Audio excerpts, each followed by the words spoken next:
tonight with Jacobs Crawley and Sterling Crawley, brothers here in the Saddle Bronc Riding, and just wanted to take some time and just let people get to kind of know a little bit more about you and maybe some background stories and how y'all growing up, and just people just know you a little bit better than just seeing you out there riding. Perfect. So Sterling, why don't you just start with yourself and say how old you are and just anything else. I'm 21 years old. Been riding broncs probably since I started a little bit at 14, a lot more about 15. My brother, he started a couple years before me when I was too young, and I saw him have success in it, and I realized it was something I really wanted to do. I think every young cowboy wants to ride broncs at some point. I had a chance, I had somebody to teach me, so I took advantage of it. Well, Jacobs, how old are you? I'm 24 years old, and we grew up, riding calves, roping, stuff like that. Everything, youth cowboys do growing up in Texas. And then I always wanted to be all-around cowboys. So when 15 came around, Saddle Bronc was an event we had tried, and started about 15. And then later on, about a year later, I started staying on animals, and then that made a lot more fun. And then a couple years later, I realized that you can make money doing it. And that makes it more fun, doesn't it? And then it was really fun at that point. Yeah. So now, both of y'all obviously make it to the NFR. This is your first time here, Sterling. So has Jacobs kind of given you a little bit of advice and help along the way? Yes, ma'am. He's doing everything he can. The main thing is trying to keep breathing and not get overwhelmed by the whole situation. And I don't know. I'd probably faint if he hadn't been here for a few of them deals. If that first grand entry liable to make you black out. But I've been real blessed to have him here with me and getting a chance to actually come here with him. It's been our dream since we were little kids, like he was saying. So I wouldn't replace him. I couldn't trade it for anything. So did y'all ever, when y'all were young, pretend being up here together? Oh yeah, we always, that's what little kids do, pretend they're at the NFR. And it was riding bulls back then, bucking each other on trampoline and stuff like that. But yeah, we always dreamed of being here together and then actually doing it. And at the age that we are, we're excited and just looking forward to having, careers doing what we love and being able to share the experience with a brother. It's great. Now, you mentioned coming in the grand entry the first time. Kind of what was going through your mind? That it was awesome. We accomplished our goals, our dreams of our entire life, and we were there together. And running down the alleyway, looking over at him, and riding crazy grand entry horses that I just watched one buck off a big old bulldogger and not wanting to fall off during this grand entry, or my hat fly off, or something go wrong. And you glance over, running down that alleyway, or running around that edge of that arena, and you look over at your best friend, your brother, the guy you've been there, your mentor, and it just was surreal how great it was. Now, going back to when you were young, got any interesting stories, or did y'all ever pull pranks on each other? Or? We were usually kind of a team as far as pulling pranks and everything like that. We kind of sought out other victims.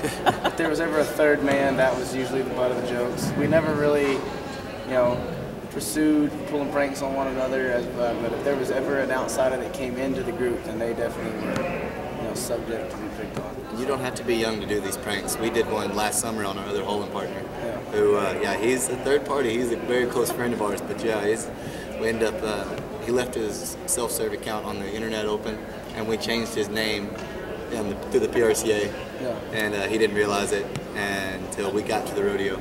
For about a month, he was under his nickname. Which was? His nickname is Malenkin, and his last name is actually spelled Melanson, but rodeo announcers pronounce it as Malenkin. So when you changed his nickname, it became Malenkin. So then it wasn't near as funny unless you understood the fact of it. But it was great. For about 3 weeks, he was under that alias. So it was good. So did he try to get back at y'all? He knows better. There's two of us. Two against That'd one. be a can. He didn't want to open right there. Yeah. So it's better left alone. Just kind of trying to stick away from it, trying to hope that nothing comes about, because if he has any kind of rebuttal or any kind of retaliation, it'll come back tenfold. That's it. He kind of buys himself. Now, what did y'all do leading up to the NFR? I know y'all were both at the Texas, the Thanksgiving Rodeo School. I know y'all were both there helping out. You want to share anything about that and kind of how y'all enjoy that? I know I talked to you while you were there, Jacob. So Sterling, I didn't get to talk to you while you were there. How did you enjoy that? It was great, getting to help, see people that really love, and kids that are starting out really love rodeo and bronc riding. They're trying like their hearts are in the right place and stuff. And going back over the fundamentals of teaching them everything that you're supposed to do reminds you of what you're supposed to be doing. It kind of refreshes you over the things that you sometimes let slip on the wayside whenever you get caught up in everything. Did y'all do anything else preparing to come up here? Just mostly try and be prepared physically and somewhat mentally, what you can, working out and trying to stay fit and stuff like that, not get too lazy, be on the couch every day, because I mean, for rodeo cowboys, it's really, if you're not hauling or rodeoing, that's kind of your job. So if you're not doing your job, it can be kind of easy to get out of the way of things. So we just tried to, be prepared that way, and then also just watch old WNFR tapes and just try and, eat, sleep, breathe, bronc riding for 2 months while we waited, and 5 more rounds. We'll see if we can get things going on. Now, did y'all have any? Obviously, y'all compete against each other all the time, but you're really competing against your horse. But do y'all have any friendly competitions at home?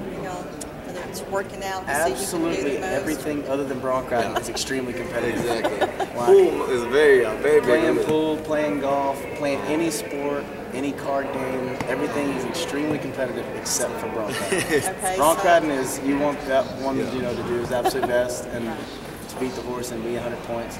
But anything else, it is and we don't want washers. I don't want to see him lose to anybody else, so it's not like I'm pulling, You just want to beat him. I just want to beat him every time. And it's the same way. If And I then can if beat we're- him, it's amazing. And if we're on a team, then we really want to beat that other team. Right. Like pulls and stuff. Okay, so who usually wins? We're usually about 50-50. We're pretty close. So, which makes the competition that much more fun because it's such a good battle. Yeah, so. I started golfing in high school, and I got decent at it. Well, Jacob realized that I was playing golf, and he realized he could get a membership for cheap being there at Tarleton. So he goes and gets a membership and learned how to play golf, and now, I mean, he'll beat me. I started playing some every days. morning until I could beat him. So I played every morning when I got a summer class. I'd go to the golf course by 9 o'clock in the morning, and I'd play 9 holes just so I could beat Sterling that afternoon. So I kind of tuned my game up so we could have the competition. We don't take losing very well. So. Okay, so that's golf. So do we know who's the best, or still just 50-50 on that? It depends on the day. Yeah. Depends on who's having the day. So Well, what about did you mention washers? I love washers. I haven't played. I'll a say long Sterling's time. got me in washers. He's got me in washers. Sterling, he practices washers a lot more than I. He's got me. I want to hold on to that one thing that I know I'm going to get a victory out of. He's got that. But if I can never con him into playing me, I can get a W out of it. But he's got his things that he can put me on. A spelling bee. Yeah. Scholastics and mom. Yeah. That'll be washers to Sterling. And I think I got him in a foot race too, though. Foot race? Maybe. Your legs are longer. that's what I'm saying. That's an unfair That's it. I can He- jump higher, I think, too. The higher Fast. He might could do that. But I guarantee I would not want to get into if we could recite the dictionary. I mean, Yeah, the scholastics would be more on.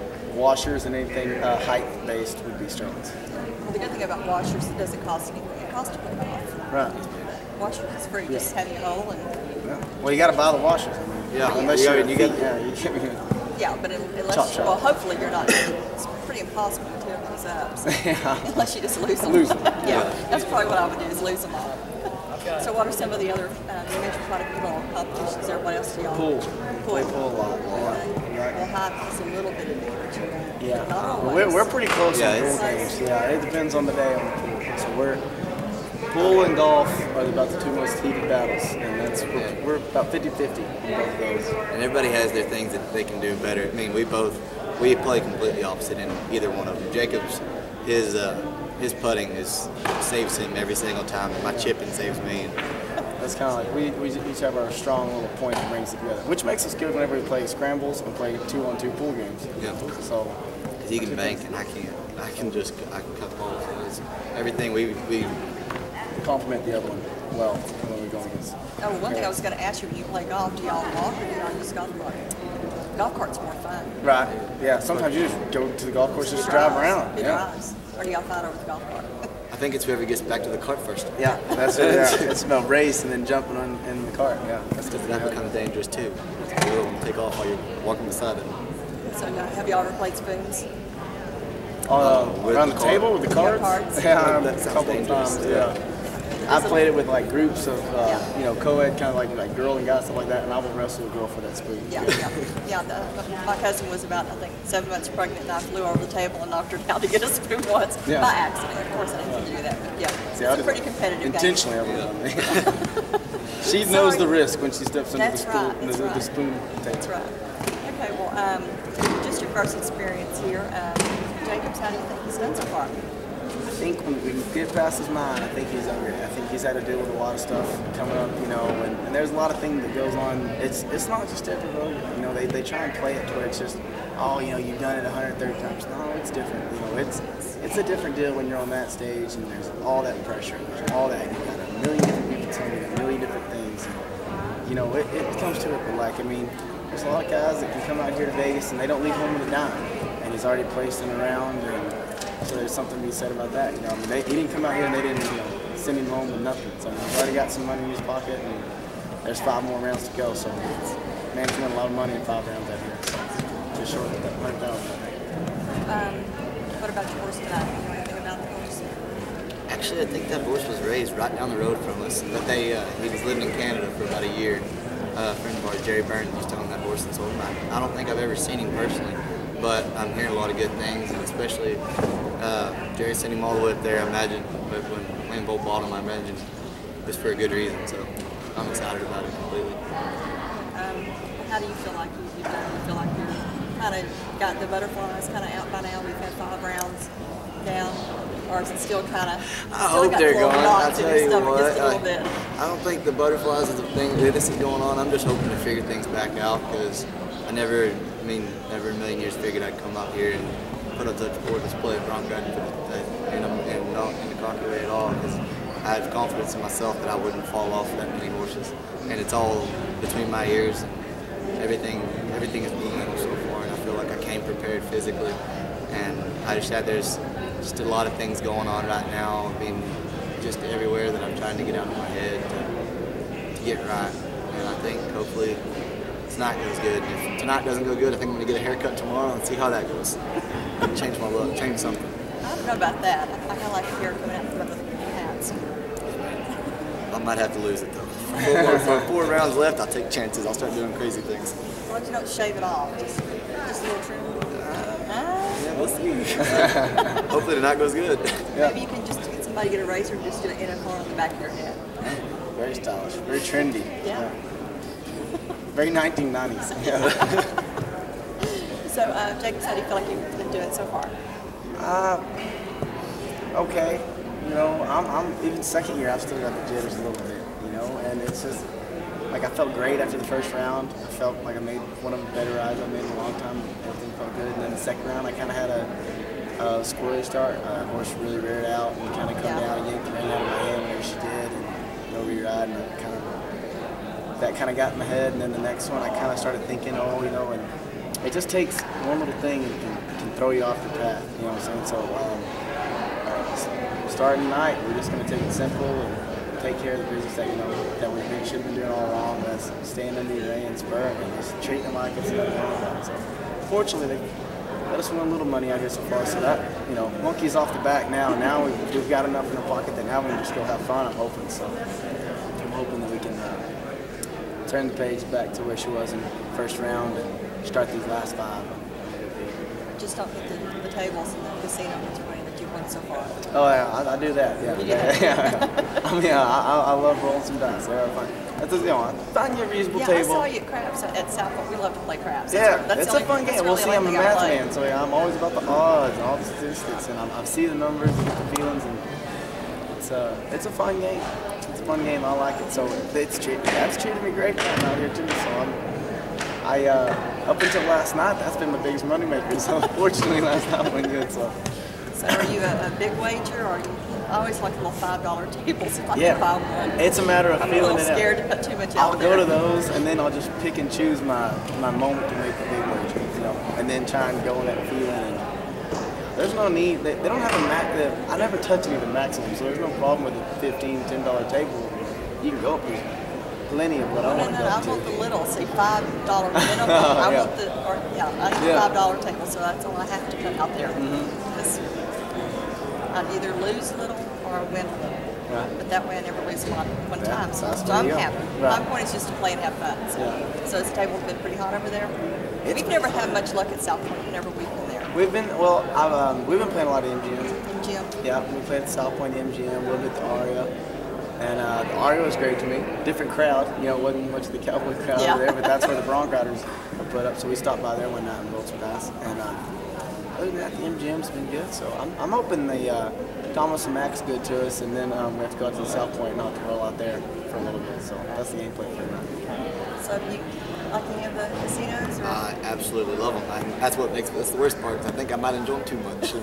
And that competitiveness, whenever they start getting me down, I'm too competitive to walk away. I have no walk off in me, and I see the success of others, and I want to push it. And so you say you win a little or lose a little. You either lose a lot or win a lot. And right now I'm on the losing end. So. That's when you just put a little in your pocket and leave everything else back in the room. I'm supposed to gamble with it if it's Exactly. How much is a gamble? I'm going to take time to go back to my room and get more money. Then that just kind of You go to prolong my another gambling. hotel then, do something. Give it all to Jacobs and let him win some for you and hand it back. Where's the fun in that? Exactly. I want to lose my money if I'm going to lose it, but I want to win it myself. It's better if you lose his too. I agree. Now, if he wants to give me his money, then of course I'll do that. You'll but- share, the right? last That's thing. I don't brothers. know about Brothers that. share, right? Oh, Except yeah, when it comes to gambling money. I hate losing my own money, let alone someone else losing my money. That's true. All right. Well, I want to give you a chance to say anything about any sponsors that are helping you, because they're always important. Right. We're fortunate enough to work with great sponsors. Panel Slim, Rock and Roll Cowboy, they keep us clothed, and we really appreciate them. The Kona boots and college boots, they've got an A&M college boot that I love wearing. So I mean, they got Sterling San Houston State. So kind of got a boot person that lets us be, spirited with my Aggies and for the Bearcats. So and then Howell Silver has been great to us. Those are the nicest ladies in the world. They're from Bandera, Texas. They're great. And MGM, Ruffy. yeah, Ruffy, it's a great guy. Huey, it's basically the same line, just for the rough stock guys, and they've been great. Dear friend of mine, Joey Austin, he's good at one of the best dudes that I've met.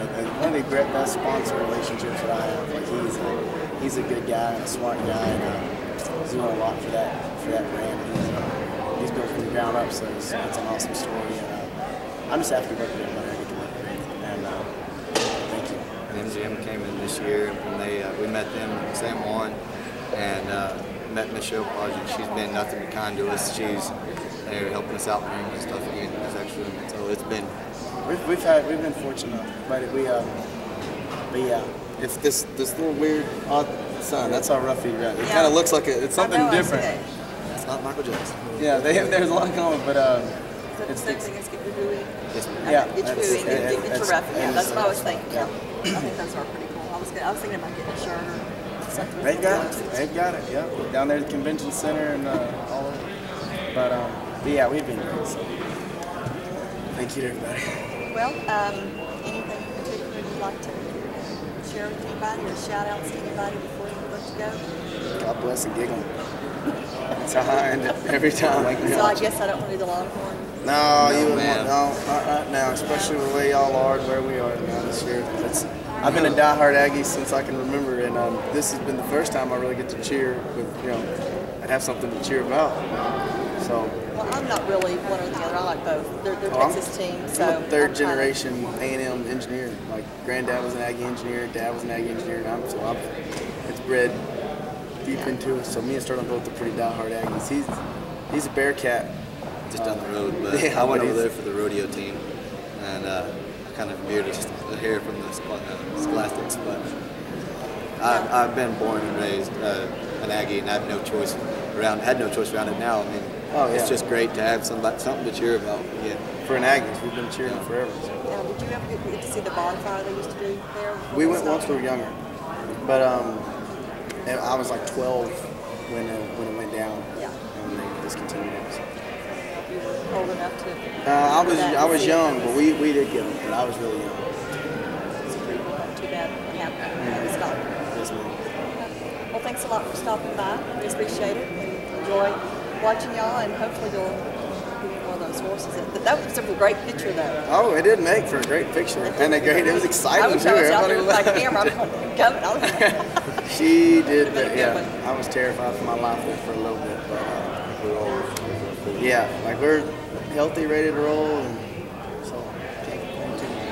All right. At the WNFR, so That's right. life is good. All right. Well, thanks a lot. I appreciate you stopping by. Thank you, man.